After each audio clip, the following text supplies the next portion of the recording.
So today's verse is going to be Deuteronomy 30:20.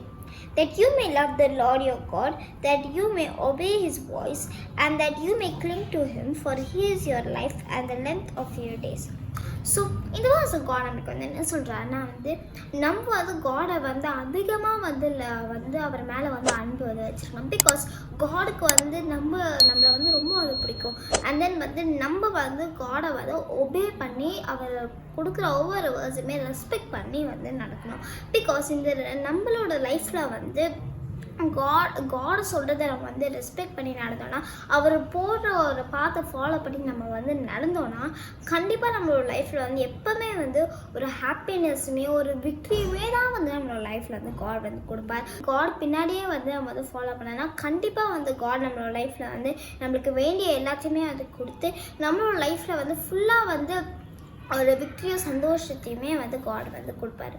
சரி, நம்ம prayer பண்ணலாமா? ஏசப்பா, நான் கொடுத்தக்காக நன்றி ஏசப்பா. ஏசப்பான்னு வேர்ட்ஸ் நீங்கள் எங்களுக்கு வந்து சொன்ன மாதிரி ஏசப்பா நாங்கள் வந்து உங்களை வந்து ஃபாலோ பண்ணோன்னா ஏசப்பா நீங்கள் ஏசப்பா என்னோட லைஃப்பை வந்து ஹாப்பியாக ரொம்ப சந்தோஷமாக வச்சுருப்பீங்க ஏசப்பா. அதுக்காக நன்றி ஏசப்பா. Ask everything my Father Jesus Christ precious name. Amen. God bless you. Have a great day. Bye.